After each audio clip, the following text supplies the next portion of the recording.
कंघी में फंसे बाल, नहाते समय ड्रेन में जमा लटाएं और तकिए पर बिखरे केश। झड़े हुए बाल जब हर जगह दिखने लगते हैं तो इन्हें देखकर घबराहट होना सामान्य है। इस वक्त मन में पहला सवाल यही आता है कि क्या मैं गंजा हो रहा हूं या गंजी हो रही हूं। लेकिन आपको बता दें कि बाल गिरना हमेशा बीमारी नहीं होता।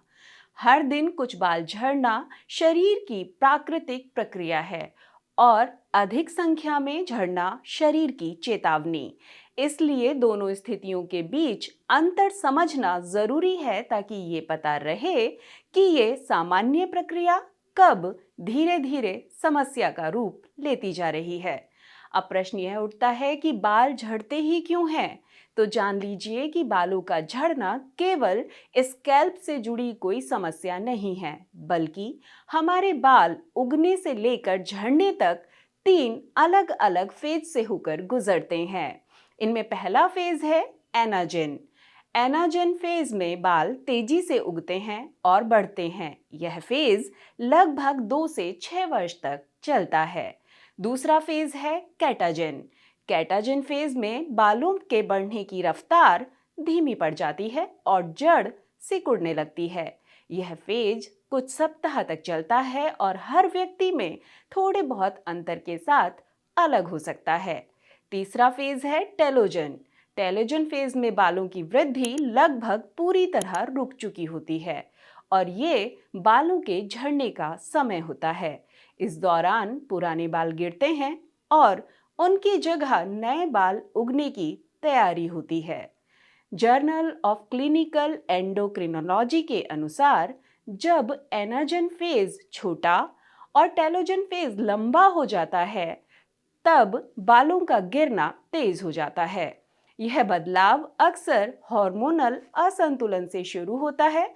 हालांकि पुरुषों और महिलाओं में हार्मोनल असंतुलन के कारण अलग अलग हो सकते हैं। जैसे पुरुषों में टेस्टोस्टेरोन का एक रूप होता है DHT, जिसे डायहाइड्रोटेस्टोस्टेरोन कहा जाता है।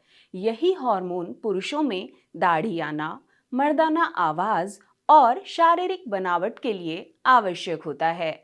जब ये हार्मोन धीरे धीरे बालों की जड़ों को सिकोड़ता है, ब्लड सप्लाई को कम करता है, तो बाल धीरे धीरे पतले होने लगते हैं। जर्नल ऑफ डर्मेटोलॉजी में प्रकाशित रिसर्च बताती है कि DHT के असर से बालों की जड़ें मिनिएचराइज हो जाती हैं, यानी बाल छोटे, पतले और कमजोर होते जाते हैं। इसका परिणाम होता है कि हेयर लाइन पीछे की तरफ खिसकती है और क्राउन एरिया खाली होने लगता है, यानी सिर के अगले हिस्से पर बाल जो है वो पीछे की तरफ जाने लगते हैं और गंजापन बढ़ने लगता है।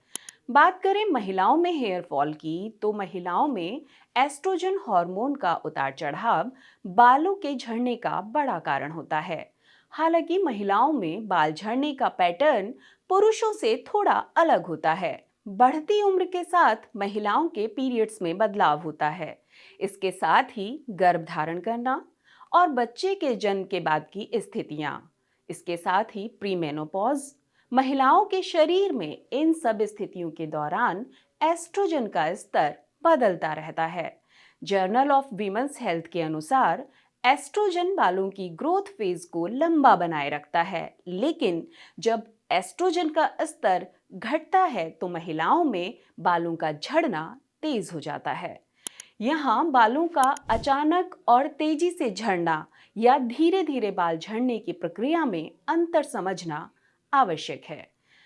तो बात करते हैं कि जब बाल अचानक तेजी से झड़ने लगते हैं तो इसके पीछे अक्सर कुछ खास कारण होते हैं, जैसे हार्मोनल शॉक, तेजी से वजन घटना, बुखार या संक्रमण, मानसिक तनाव, पोषण की कमी इत्यादि।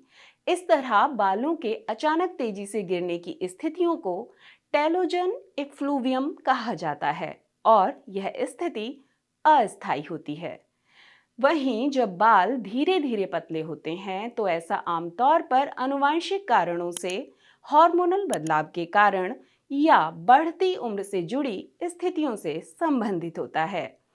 अब प्रश्न यह उठता है कि आखिर किस उम्र में बालों का झड़ना सामान्य माना जाए।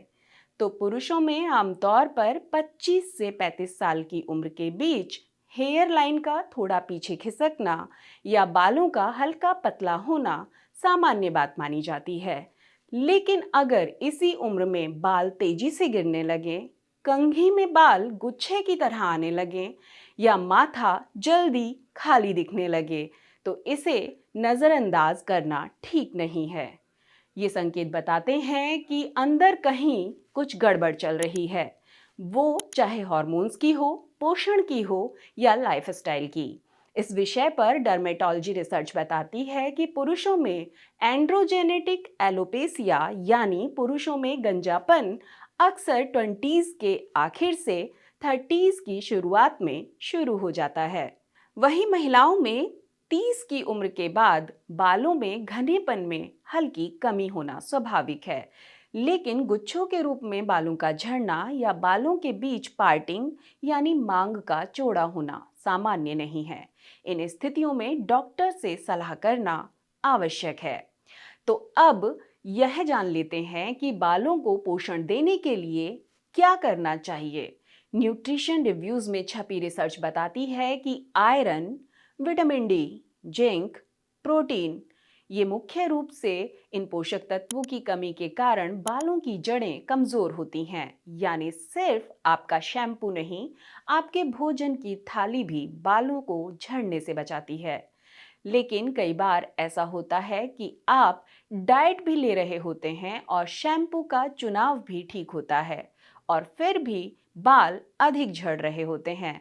इसकी वजह होता है तनाव यानी स्ट्रेस।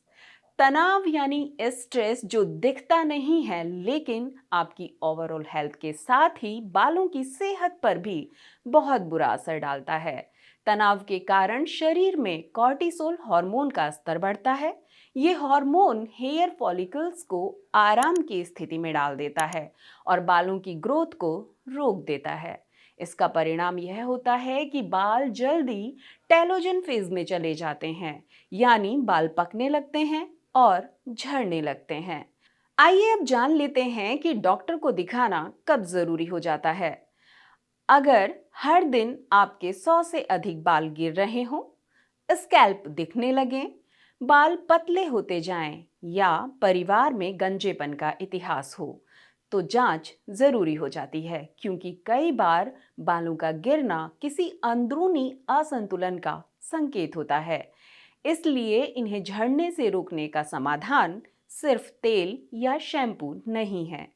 तेल, शैम्पू और हेयर सीरम जैसे प्रोडक्ट्स केवल बालों को स्वस्थ रखने में मदद कर सकते हैं, लेकिन जड़ से इलाज के लिए जरूरी है कि आपके हार्मोन संतुलित रहें, आपको पोषण सही मिले, तनाव नियंत्रण में रहे और नींद पूरी हो।